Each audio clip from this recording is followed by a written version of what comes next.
Stock మార్కెట్లో invest చేసి మీ డబ్బులు డబుల్ చేసుకోవాలనుకుంటున్నారా? విజయవాడలో జరిగే సుందరరామిరెడ్డి గారి లైవ్ సెమినార్ కి అటెండ్ అవ్వండి. నమస్తే డాక్టర్ గారు. నమస్తే అమ్మా. డాక్టర్ గారు, కరీంనగర్ నుంచి ప్రసన్న లక్ష్మి గారు మనకు ఒక మెయిల్ పెట్టారండి పాపకి సంబంధించి. పాప ఏదో చిన్న ఇష్యూ చేస్తోంది ఇంట్లో, సో తన్ని దండించాల్సి వచ్చింది. నేను దండించాను, కానీ నాకు చాలా బాధ అనిపిస్తోంది. అయ్యో, ఏం చేయాలి, నాకేం అర్థం కావట్లేదు అన్నట్లుగా మెయిల్ పెట్టారండి. ఒకసారి మరి మాట్లాడేద్దామండి. తప్పకుండా మాట్లాడు. ప్రతి తల్లికి అనిపిస్తుంది కళ్యాణ్ గారు, ఇది వాళ్ళకి ఏదో కొంచెం సరైన మార్గంలోకి తీసుకువెళ్ళాలని చెప్పేసి గబుక్కున అరవటమో లేదంటే ఒక దెబ్బ వేయటమో చేసిన తర్వాత ఏదో తప్పు చేసామా, పాపం కదా, అయ్యో.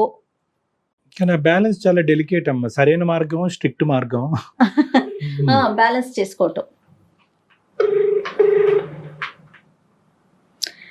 హలో హలో, ప్రసన్న లక్ష్మి గారండి? అవునండి. నా పేరు జయ అండి. నేను సుమన్ టీవీ అందమైన జీవితం ప్రోగ్రామ్ నుంచి కాల్ చేస్తున్నాను. మేడం, నమస్తే మేడం. నమస్తే అండి. మీరు మెయిల్ పెట్టారు కదా, నాతో పాటు డాక్టర్ కళ్యాణ్ చక్రవర్తి గారు కూడా ఉన్నారు. ఒక్కసారి మాట్లాడండి. ప్రసన్న గారు, ప్రసన్న నమస్తే అమ్మా. నమస్తే నమస్తే నమస్తే సార్. నమస్తే అమ్మా. సార్, నా పేరు ప్రసన్న అండి. ఇక్కడ కరీంనగర్ అండి. చెప్పండి అమ్మా. నా పాప ఒక 6 నెలల నుండండి చాలా 6 నెలల నుంచి అసలు డిఫరెంట్ గా ఉంటుంది, డిఫరెంట్ గా బిహేవ్ చేస్తుందండి. ఒక 6 months నుంచి పాప అంటే ఏదో తను ఉండిపోవడము, ఒంటరిగా కూర్చోవడము, సైలెంట్ గా ఉండడం, ఎవరితోని మాట్లాడకపోవడము, ఇట్లాంటివి అట్లా చేస్తూ ఉందండి ఒక 6 నెలల నుండి. అందుకు అలా చేస్తుంది అసలు అర్థం కావట్లేదు. ఇంకా మా వారు ఏం చెప్పారంటే, ఇంకా పాపది ఎట్లాగో నేను ఇంట్లో ఉండను, చూసుకోవాల్సింది నువ్వే కాబట్టి పాప రెస్పాన్సిబిలిటీ, తన బాధ్యత అంతా నీదే అన్నట్లుగా అన్ని బాధ్యతలు ఇంట్లో తనని చూసుకునే విధానాన్ని బట్టి నాకు అప్పచెప్పారండి. ఎందుకంటే ఒక 6 నెలల నుంచి ఇంకా తన లోపల అన్ని ఇంకా చేంజెస్ కనిపిస్తూ ఉన్నాయి. ఎందుకు ఇలా బిహేవ్ చేస్తుంది అనేది అర్థం కావట్లేదండి. ఏంటంటే ఆయన చెప్పేది ఏంటంటే, ఇంకా చాలా ట్రెడిషనల్ గా ఉండే ఫ్యామిలీ అండి మాది. ఇంట్లో పెద్దగా టీవీ ప్రోగ్రామ్ కూడా ఏమి 24 గంటలు టీవీలు చూడొద్దు అట్లా అన్నట్టుగా అంటూ ఉంటారు. నేను కూడా పెద్దగా టీవీలు ఎక్కువ చూడను, ఒక జబర్దస్త్ ప్రోగ్రామ్ మాత్రమే చూస్తానండి. అది కాసేపు ఏదో నవ్వుకోవడానికి అన్నట్లు చూస్తాను. నాతో పాటు పాప కూడా అదే చూస్తూ ఉండేది. అట్లా ఇంకా అట్లా చూస్తుంటే ఇంకా సరే అట్లా కొన్ని రోజులు అట్లా అయిపోయింది. ఇంకా ఈ తిన ఇంకా 6 నెలల నుంచి ఇంకా ఎందుకు ఇట్లా చేంజెస్ కనిపిస్తున్నాయి అనేది అర్థం కావట్లేదండి. అసలు ఏ పని చెప్పినా చేయకపోవడము, చిరాకు పడ్డము, విసుక్కోవడము, ఏదైనా పని చెప్తే ఇప్పుడు చెయ్యనంటే చెయ్యను, ఇట్లా రెక్లెస్ గా ఏదో నెగ్లిజెన్సీగా ఇట్లా సమాధానాలు చెప్పడం చేస్తుందండి. ప్రసన్న గారు, పాప దగ్గర ఫోన్ అది ఉంటదమ్మా? తనకి ఫోన్ ఇచ్చారా మీరు? మా ఆయన ఆండ్రాయిడ్ ఫోన్ ఇచ్చారండి, పాపకి మాత్రము ఈ నార్మల్ ఫోన్ ఇచ్చారు. ఇప్పుడు పాపకి ఆన్లైన్ క్లాసెస్ ఏమన్నా అవుతున్నా కానీ నా ఫోన్ లో నుంచి నేను అన్ని సెట్ చేసి అది ఆన్లైన్ క్లాసులు అటెండ్ చేసుకుంటే నువ్వు చూస్తూ ఉండు అన్నట్లుగా చెప్పి నాకు ఈ ఫోన్ ఇచ్చారు. పాపకు నార్మల్ ఫోన్ ఇచ్చారండి. అట్లా నడుస్తూ ఉంది. తన ఫ్రెండ్, పక్క వీధిలో ఫ్రెండ్ ఉందండి, దివ్య అని.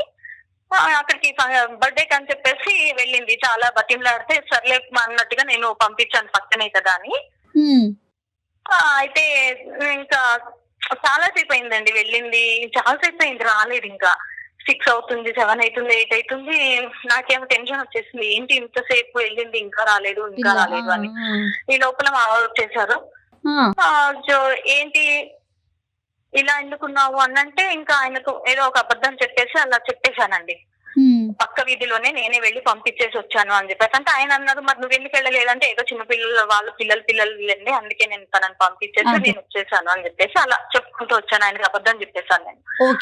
11 వస్తుంది. ఇంకా నాకు సరే అని చెప్పేసి నేను వెళ్ళి 11 గంటలకండి పక్క వీధిలో వెళ్ళాలంటే కాస్త ఇంకా నాకు కూడా అట్లా అనిపించింది. అయినా కానీ ఆ చీకట్లో వెళ్ళి చూస్తే, అక్కడ వాళ్ళ ఇంటి దగ్గర వెళ్ళి చూస్తే అక్కడ ఏ ఫంక్షన్ లేదు. ఫోన్ చేస్తుంటే ఫోన్ లిఫ్ట్ చేయట్లేదు. ఎవరు అసలు ఎన్నిసార్లు ఫోన్ చేస్తే ఆ అమ్మాయి ఫోనే లిఫ్ట్ చేయట్లేదు. మళ్ళీ ఇంకొకసారి ఫోన్ ట్రై చేద్దామని చేశానండి. చేస్తే అప్పుడు దేవుడి దయతోని తను ఫోన్ లిఫ్ట్ చేసింది. ఇంకా విపరీతంగా కోపం వచ్చేసిందండి నాకు. ఫోన్ గట్టిగా తిట్టేశాను. అసలు సిగ్గుగా ఏమన్నా ఎక్కడున్నావు, ఏంటి అసలు ఫోన్ లిఫ్ట్ చేయవు అని అంటే, ఇంకా లేదు మమ్మీ నేను ఇక్కడ పలానా వచ్చాను, ఫ్రెండ్ బర్త్డే ఉంది, ఆ అడవిలో ఫోన్ లిఫ్ట్ చేయలేదు అది అని చెప్పిందండి పాప. ఫస్ట్ ఒక 10 minutes లో ఇప్పుడు నాకు ఇంటి దగ్గర ఉండాలి అని చెప్పేసి పాపను గట్టిగా ఫోన్ లో అరిచేశానండి. సరే ఇంకొక 15 minutes తర్వాత వచ్చేసింది. ఓకే ఇప్పుడు ఏం అనొద్దు ఈ రాత్రి అని చెప్పేసి ఇంకా నేను కూడా కామ్గా తను పడుకుంది, నేను కూడా కామ్గా పడుకున్నాను. ఇంకా నెక్స్ట్ డే ఆయన వెళ్ళిపోయిన తర్వాత ఇంకా బాగా తిట్టేశానండి పాపని. అయినా కానీ అసలు సమాధానమే ఉండదండి. ఇంకోసారి ఏమైందంటే మిడ్-నైట్ నేను ఇలా బాత్రూమ్ కని లేచాను, నిండా బ్లాంకెట్, అసలు ఇంత దొడ్డు బ్లాంకెట్ అండి, సమ్మర్ లో బ్లాంకెట్ కప్పుకుంది. ఏంటి ఇంత నైట్ ఈ బ్లాంకెట్ ఎందుకు కప్పుకుంది అని వచ్చి చూస్తే నా ఫోన్ తీసుకొని పాస్వర్డ్ ఎలా కనుక్కుందో తెలియదండి, చాటింగ్ చేస్తుంది ఫోన్ లో. ఫోన్ లాగేసుకొని ఇంకా పడుకోమని చెప్పేసి సీరియస్ గా చూసి ఫోన్ లాగేసుకొని అప్పటిదే ఇంకా దాని పాస్వర్డ్ అది చేంజ్ చేసేసాను నేను. ఇంకా నా వైపు సీరియస్ గా చూసేసి పడుకుండిపోయింది. ఇంకా అప్పటి నుంచి ఇంకా కోపం పెంచేసుకుంది నా పైన. అయితే మళ్ళీ ఇంకొక రోజు ఇలాగే ఏం జరిగిందంటే, వెనకండి ఏమి ఎవరు చూడని ప్లేస్ లో మనకు నెక్ భాగంలో ఉంటుంది కదా, అక్కడ ఒక టాటూ కనిపించింది నాకు. పచ్చబొట్టు సడన్ గా చూసి పచ్చబొట్టు అండి. సడన్ గా చూసి షాక్ అయిపోయాను. అసలు ఏంటి ఈ ప్లేస్ లో ఈ టాటూ ఏంటి, అసలు టాటూ ఎప్పుడు వేయించుకున్నావి ఏంటి అని చెప్పేసి అది వేయించుకున్నాను అని అప్పుడు కూడా ఏదో ఆన్సర్ చెప్పేసి ఉంటాను. నేను షాక్ అయిపోయాను. లవ్ సింబల్ తో ఎస్ అనే అక్షరంతో మన ఇంట్లో అయితే ఎవ్వరు లేరు, ఎందుకు ఏంటి ఎవరిది చెప్పానంటే మా ఫ్రెండ్ది అంటుంది. ఫ్రెండ్ అంటే ఎక్కడ ప్లేస్ అయినా అక్కడ కనిపించని ప్లేస్ లో వేసుకోవాల్సినంత అవసరం లేదు. మామూలు ఫ్రెండ్ అంటే ఏ ఫ్రెండ్ చెప్పట్లా, ఏ ఫ్రెండ్ అనేది చెప్పట్లేదు.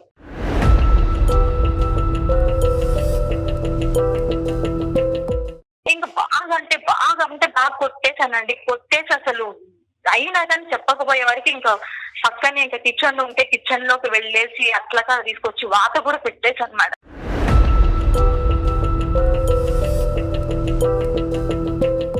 తను బాధపడుతుంది, నేను కొట్టినందుకు చాలా బాధపడుతున్నాను, కానీ అయినా కానీ చెప్పట్లేదు మేడం. అప్పటికి కూడా చెప్పలేదు, ఇంకా అసలు ఏడుస్తుంది కానీ చెప్పట్లేదు.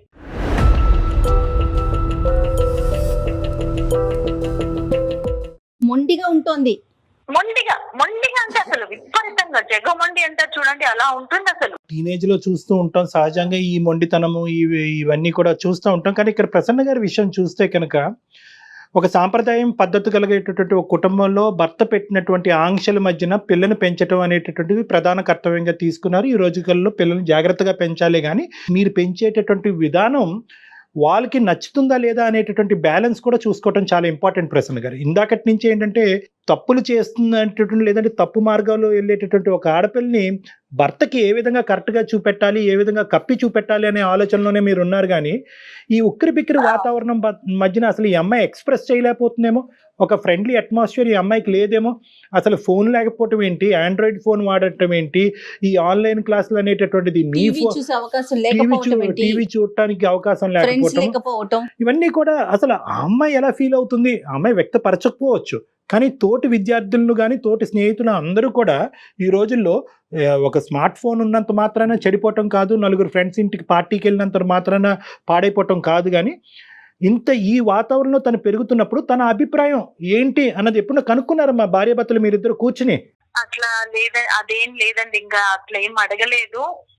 అంటే మీ వరకు మేము ఇలా పెంచితే కనుక అమ్మాయి చక్కగా పెరుగుతుంది కాబట్టి మేము చేస్తున్నది మా అమ్మాయి భవిష్యత్తు మంచిగా అని అనుకున్నారే కానీ ఆ అమ్మాయి లోపల ఎందుకంటే ఇంతవరకు వచ్చింది ఆ ఎస్ అనేటటువంటి అక్షరం చెప్పడానికి ఇష్టపడినటువంటి అమ్మాయి మీద మీరు వాతలు పెట్టినా కూడా అమ్మాయి చెప్పలేదు అంటే కనుక ఆ అమ్మాయి ఎంత అంటే దాన్ని మొండిబారిపోవటం అనే పదం వాడటం లేదో కరెక్ట్ కాదో నాకు తెలియదు. కానీ ఆ అమ్మాయి మనసు ఐదర్ చాలా విరిగిపోయి ఉండాలి, లేదంటే నేను మా ఇంట్లో ఉన్నా కూడా నేను కమ్యూనికేట్ చేయడానికి నాకు మనుషులు లేరు అనే అభిప్రాయం ఆ అమ్మాయి వచ్చేసి ఉండాలి, ఒక కంక్లూజన్కి వచ్చేసి ఉండాలి, లేదంటే బయట ప్రపంచంలో ఉన్న ఆనందం నాకు ఇంట్లో లేదు అనే ఒక ఫిక్సేషన్ కన్నా వచ్చి ఉండాలమ్మా. సో ఫైనల్గా ఈ ఎస్ అంటే ఎవరు అని చెప్పిందమ్మా పాప? తనకి ఎవరన్నా స్నేహితుడు గాని స్నేహితురాలు గాని? ఇంకా అందుకే నేను మీ పాపకి ఇంకా మీ ద్వారా నన్ను అది కొంత మాట్లాడిచ్చేసి మీరు కొంచెం ఆ పాపని కొంచెం మాట్లాడతారని పాపతో. చదువు ఎలా ఉందమ్మా ఓవరాల్ గా? పాప చదువు ఎలా ఉంది? ఇంకా ఈ గొడవల్లో ఇంకా అదే అసలు చదువు లేదు, ఏం లేదండి. ఇంకా రైట్ అమ్మా, ఉందమ్మా పాప ఉందండి, నేను పిలుస్తాను. ప్లీజ్ డాక్టర్ గారు కాస్త పాపతోని మాట్లాడి కాస్త ఆవిడ ఆవేదన గమనించండి. ఆతృత ఆవేదన చెప్పలేకపోతుంది సమస్య కూడా. అమ్మాయిని సెట్ చేయలేకపోతుంది, అటువైపు నీ భర్తకు సమాధానం. మాట్లాడు డాక్టర్ గారు, మాట్లాడు. నాతో మాట్లాడినట్టుగా ఇంట్లో మాట్లాడినట్టుగా మాట్లాడకు. హలో అమ్మా ప్రీతి. హాయ్ డాక్టర్, చెప్పండి. సారీ అమ్మా, అమ్మ కొద్దిగా బాగా కంగారు పడుతుంది. అమ్మ ఒత్తిడిని నువ్వు కూడా అర్థం చేసుకుంటావని అనుకుంటున్నాను. బహుశా నీకు ఇది సర్ప్రైజ్ అయ్యి ఉండొచ్చు, ఇలాగ ఒక డాక్టర్తో ఇలా ఫోన్ లో మాట్లాడటం అన్నది. మేము యాక్చువల్ గా సుమన్ టీవీ అనే ఛానల్ విన్నావమ్మా, పేరు విన్నావా? ఆ ఛానల్లో అందమైన జీవితం అని ఒక ప్రోగ్రామ్ వస్తుంది. అంటే యూజువల్ గా ఈ రిలేషన్షిప్ సంబంధించినటువంటి అంశాలని డీల్ చేస్తూ ఉంటాం మేము, ఏదైనా సొల్యూషన్ దొరుకుతుందేమో అని చెప్పి. నీ మాట వింటుంటే చాలా స్వీట్ గా అనిపిస్తుంది అమ్మా, కానీ అమ్మ మాటలో విపరీతమైన ఆవేదన కనిపిస్తుంది. ఎందుకమ్మా అమ్మ ఎందుకు అంతలా రియాక్ట్ అవుతుంది? అమ్మ దేనికో బాగా బాధపడుతున్నారు, ముఖ్యంగా నీ ప్రవర్తన గురించి అని అది అంటుంది అమ్మ. ఏమవుతుందమ్మా ఇంట్లో, ఏం జరుగుతుంది? ఏముంది సార్, నేను ఇంటర్మీడియట్ స్టూడెంట్ ని సార్. రైట్. ఇప్పుడు నా ఏజ్ పిల్లలు, నా జనరేషన్ పిల్లలు ఎలా ఉంటున్నారో, వీళ్ళేమో ఆర్థడాక్స్ గా ఉండాలి, ట్రెడిషనల్ గా ఉండాలని మొత్తం ఎంటర్టైన్మెంట్ మొత్తం కట్ చేసేస్తున్నారు. ఇప్పుడు మీరే చూసారు కదా, మొన్నటి వరకు మొత్తం ఆఫ్లైన్ క్లాసెస్ లేవు, మొత్తం ఆన్లైన్ క్లాసెస్. మార్నింగ్ నుంచి ఈవినింగ్ వరకు మొత్తం క్లాసెస్ ఉన్నాయి. అందుకని ఫోన్ కొనమంటే కూడా వాళ్ళు ఫోన్ కొనలేదు. మా మమ్మీ దగ్గర ఒక ఫోన్ ఉంది, ఆ ఫోన్ లోనే ఆన్లైన్ క్లాసెస్ వినాలి అని చెప్పేసి నాకేమో నార్మల్ చిన్నది ఒక్క ఫోన్ ఇచ్చారు సార్. మా ఫ్రెండ్స్ అందరి దగ్గర పెద్ద పెద్ద phone, Android phones, iPhone phones అన్ని ఉన్నాయి. కానీ ఆన్లైన్ క్లాసెస్ వింటున్నప్పుడు మాత్రమే, ఇప్పుడు ప్రతిసారి ఆన్లైన్ క్లాస్ వచ్చినప్పుడు టైం కి మమ్మీ దగ్గరికి వెళ్ళి రిక్వెస్ట్ చేసి తీసుకునే బదులు నాకు ఒక ఫోన్ ఇచ్చేస్తే అయిపోతుంది కదా సార్. కానీ ఇవ్వకుండా వాళ్ళు మొత్తం ఫోన్ కట్ చేసేసి నన్ను ఎవరు ఫ్రెండ్స్ దగ్గరికి ఎవరి దగ్గర పంపించరు, చాలా స్ట్రిక్ట్ గా ఉంచినట్టు. డైలీ వీళ్ళతోనే ఉండాలంటే నాకు కూడా బోరింగ్ గా ఉంటది కదా సార్. ప్రీతి, వాళ్ళు ఇప్పుడు అమ్మ నాన్న ఇంట్లో స్ట్రిక్ట్ గా ఉండటమే నీ బిహేవియర్ కి కారణమా? అంటే అన్ని విషయాల్లో స్ట్రిక్ట్ గా ఉంటున్నారు, కొంచెం కూడా నన్ను అర్థం చేసుకోవట్లేదేమో అనిపిస్తుంది నాకు. సరే నాన్న, ఇప్పుడు అది అమ్మతో, ఇప్పుడు ఎగ్జాక్ట్ గా నువ్వు మాట్లాడక ముందు అమ్మతో కూడా అదే చెప్పాము. అంటే కరెక్ట్ గా పెంచటం అంటే స్ట్రిక్ట్ గా పెంచటమా, బయటికి వెళ్ళగనివ్వకుండా ఉండటమా, అవసరాలు తీర్చగా, అంటే ఫోన్లు ఇలాంటి వాటి నుంచి దూరం పెట్టడం అంటే కనుక ఆ విధంగా మేము ఆలోచించలేదండి అని అమ్మ కూడా ఒప్పుకుంది. కానీ అమ్మ ప్రధానమైన సమస్య ఏంటంటే ఈ ఎస్ అనేటటువంటి పచ్చబొట్టు ఏదైతే నువ్వు నీ శరీరం మీద వేసుకున్నావో దాని గురించి ఆవిడ విపరీతంగా తర్జన భర్జన ఫీల్ అయ్యి చాలా టెన్షన్ లో ఉంది. ఏంటమ్మా ఎందుకు వేయించుకున్నావు అలాగా? ఇంట్లో ఎవరు లేరు కదమ్మా, ఎస్ అనే పేరుతో మీ ఇంట్లో ఎవరైనా ఉన్నారా? లేదు డాక్టర్, ఇంట్లో ఎవరికి పేరు మీద ఎస్ అనే లేదు. నేను నాకు ఇష్టమైన వ్యక్తి పేరు అన్నట్టు ఇష్టంతో వేసుకున్నాను. మా ఫ్రెండ్స్ కూడా వేరే టాటూ చేసుకున్నారు, ఇష్టమైన వాళ్ళది టాటూ వేయించుకుంటే బాగుంటది అని చెప్పేసి నాకు ఇష్టమైన వాళ్ళు అన్నట్టు నేను టాటూ వేయించుకున్నాను. ఎవరమ్మా ఈ ఇష్టమైన వాళ్ళు? ఆ వ్యక్తి ఎవరమ్మా? ఇది జబర్దస్త్ లో వస్తారు కదా సార్, ఎవరమ్మా? సుడిగాలి సుధీర్ అని వస్తారు కదా. సుడిగాలి సుధీర్? సుడిగాలి సుధీర్ అమ్మా. అవును అవును డాక్టర్, అవును.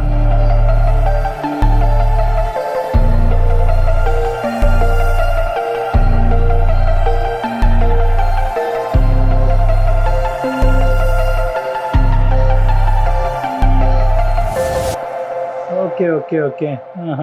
మేము ఇంట్లో టీవీ ఏం చూడం సార్, ఓన్లీ జబర్దస్త్ చూస్తాము. నాకు అదే చూస్తున్నప్పుడు ఆయన నాకు చాలా నచ్చారు.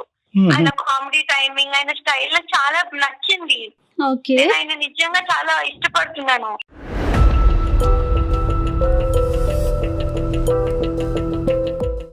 ఇష్టమైన వాళ్ళ పేరు టాటూ వేయించుకుంటారంట కదా, మా ఫ్రెండ్స్ చెప్పారు. నేను అలాగే వెళ్ళినప్పుడు వేయించేసుకున్నాను.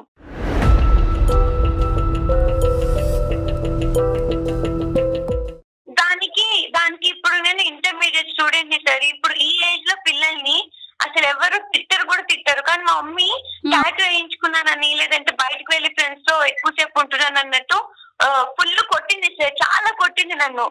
చెప్తావా నాకు వార్త కూడా పెట్టారు తెలుసా, వార్త పెడతారు అసలు ఎవరైనా ఏజ్ పిల్లలకి అడిగాను నాకు అసలు మమ్మీ వేను నువ్వు అసలు నాకు చెప్తావా అడిగాను నేను. అమ్మా కొంచెం నేను చెప్పలేదు అది ఇది అన్నట్టు నన్ను కొట్టేశారు. ఎవరైనా ఒకసారి చెప్పకపోతే కొంచెం ఇంకొకసారి అడిగితే నేను చెప్పేదాన్ని ఏమో కదా, దానికే కొట్టేసి వార్తలు పెడతారా సార్?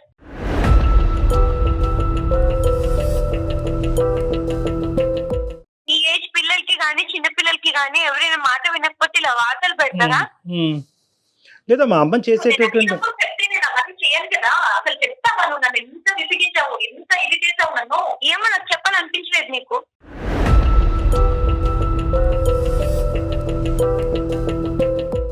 అందుకే అంత ప్రత్యేక నేను కూడా అందుకే కొట్టాల్సి వచ్చింది. నువ్వు అంత ఒంటిగా బిహేవ్ చేసావు. అమ్మా ప్రసన్నలక్ష్మి గారు, అమ్మా కొంచెం మీరు కొంచెం కూల్ గా ఉండండి అమ్మా. ఒకసారి మనం పాపతో మాట్లాడదామమ్మా. ఇప్పుడు ప్రసన్న గారు ఇప్పుడు ఏంటంటే ఇన్ని రోజులు బట్టి మీరు కొట్టినా వాతలు పెట్టినా చెప్పనటువంటి సమాధానం బయట వ్యక్తులు మాకు మీ అమ్మాయి చెప్పింది. తను చెప్పింది 2 ప్రశ్నల్లో మీ అమ్మాయి మాకు సమాధానం చెప్పింది. మీరెందుకు సంపాదించలేకపోతున్నారు ఆ ట్రస్ట్ అండ్ నమ్మకాన్ని? ఇప్పుడు పాప చేసింది తప్పు, ఆ అమ్మాయితో ఒక ఫ్రెండ్లీ అట్మాస్ఫియర్ లో మనం కమ్యూనికేషన్ అన్నది పెంపొందించుకోవటం ఇంపార్టెంట్ కదా. అమ్మ ప్రీతి, ఇది అమ్మ వాళ్ళని ఖండిస్తున్నాము అన్నది కాదమ్మా, కరెక్టే. వాళ్ళు నీకు స్వేచ్ఛను ఇవ్వలేదు, నీకు మిగతా పిల్లలకి ఇచ్చేటటువంటి ఫ్రీడమ్ కూడా వాళ్ళు ఇవ్వలేదు మీ పేరెంట్స్, అదంతా కూడా కరెక్టే. కానీ నువ్వు ఇంత అభిమానం అనేటటువంటిది ఉండొచ్చు, కానీ ఈ స్థాయికి కూడా అభిమానం వెళ్తుందా? సుధీర్ గారిని ఎప్పుడైనా పర్సనల్ గా చూడటం జరిగిందా? నీకు అవకాశం దొరికిందా? లేదు మేడం, ఓన్లీ ఫోన్ లో అది జబర్దస్త్ చూస్తున్నప్పుడు, వేరే ప్రోగ్రామ్స్ చూస్తున్నప్పుడే చూసాను. అతన్ని అభిమానించే వాళ్ళలో లక్షల్లో ఉంటారు కదా ప్రీతి. నువ్వు అంటే నేను నిజంగా ఇష్టపడుతున్నాను మేడం ఆయన్ని. అభిమానం అనే కాదు, నిజంగా ఇష్టపడుతున్నాను. ఆయన అంటే నాకు చాలా ఇష్టం.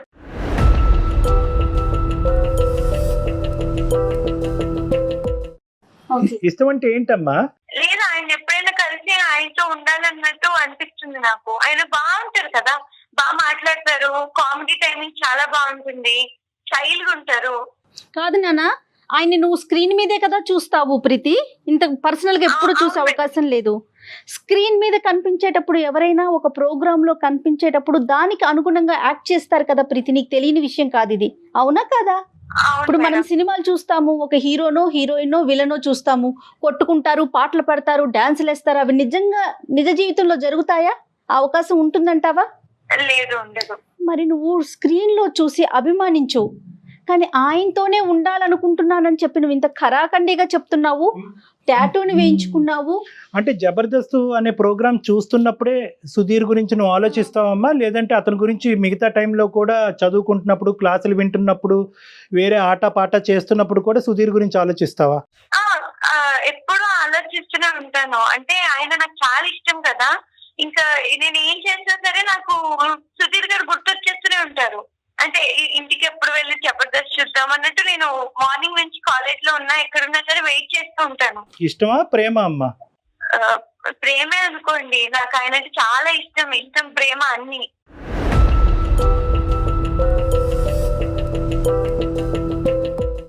నాన్న ఇప్పుడు అందుకే వేయించుకున్నానండి టాటూ. నాకు ఇష్టం ఆయన చాలా, అందుకే వేయించుకున్నాను. ఆయన్ని ఒక యాక్టర్ వరకు ఇష్టపడు నాన్న, స్క్రీన్ వరకు ఇష్టపడు. ఇష్టం, అభిమానం, ప్రేమ, వీటన్నిటి మధ్యన ఒక గీత అన్నది ఉంటదమ్మా, ఒక సన్నపాటి గీత అన్నది ఉంటది. నీకేంటంటే ఇప్పుడు ప్రధానమైన సమస్య ఏమొచ్చింది అంటే కనుక ఇటువంటి డిస్కషన్స్ ఫ్రెండ్లీగా మీ ఇంట్లో కూర్చుని మాట్లాడుకోవటానికి ఒక అవకాశం లేదు. మీ నాన్నగారు కనిపించరు, అతను ఏమో వచ్చి ఒక బుక్ రాస్తారు, కండిషన్లు పెడతారు, మీ అమ్మకి అదంతా చెప్తారు, మీ అమ్మ ఆ విధంగా పాటించాలి. సమాజంలో జరుగుతున్న ప్రతి విషయం మన ఇంట్లో జరిగిపోతుందేమోనన్న భయం వాళ్ళకి ఫ్యామిలీ మెంబర్స్. భయం అనేటటువంటి దానికి కూడా ఇప్పుడు చూడండి, ఈ అమ్మాయికి ఏంటంటే ఈ మూడిట్ల మధ్యన డిఫరెన్స్ తెలియదు. ఒక కనిపించినటువంటి వ్యక్తిని, ఒక చూడనటువంటి వ్యక్తిని, ఎప్పుడు పలకరించినటువంటి వ్యక్తిని ఈ రోజు అమ్మాయి ప్రేమ అనే పదం యూజ్ చేస్తుంది. అంటే ఏంటంటే తను ఎక్కడో అంటే సారీ పక్కన ప్రసన్న గారు వింటున్నారేమో, బహుశా ఈ అమ్మాయికి ఆ ప్రేమ అనేటటువంటి డెఫినేషన్ ఈ ఇంట్లో కనిపించలేదేమో అని నాకు అనిపిస్తుందమ్మా. తల్లిదండ్రుల నుంచి అంటారా? తల్లిదండ్రుల నుంచి ఇలా ఉండండి, ఇలా ఉండకూడదు, జాగ్రత్తగా ఉండాలి, బయటికి వెళ్తే పాడైపోతారు, ఇలా చేస్తే పాడైపోతారు అనే కండిషన్స్, రిస్ట్రిక్షన్సే తప్ప బహుశా ప్రేమ అంటే ఇలా ఉంటుందేమో, ప్రేమకు సంబంధించిన డెఫినేషన్ ఇదేమో అనేటటువంటి ఆలోచన ఆ అమ్మాయి మనసులో లేకపోవటం వల్ల ఒక టీవీలో కనిపించేటటువంటి క్యారెక్టర్ని ఒక రాముడు దేవుడు అన్నట్టుగా మీ అమ్మాయి ప్రేమించేస్తుంది, టాటూలు వేయించేసుకుంటుంది. ప్రీతి ప్రధానంగా అమ్మాయిల్ని ఖండించినా కూడా నీకు చెప్పేటటువంటిది ఏంటంటేనమ్మా, దేనికన్నా కూడా లిమిట్ అనేది ఉంటది. అంతే కదా. హద్దు మీరి ఈరోజు ఒక పర్మనెంట్ మార్కు నీ శరీరం మీద నువ్వు వేసుకున్నావు, ఒక పర్మనెంట్ ముద్ర వేసుకున్నాను. ఇప్పుడు రేపటి రోజు నా పిల్లకి పెళ్ళైతే వాళ్ళకి ఏం సమాధానం చెప్తుంది తను?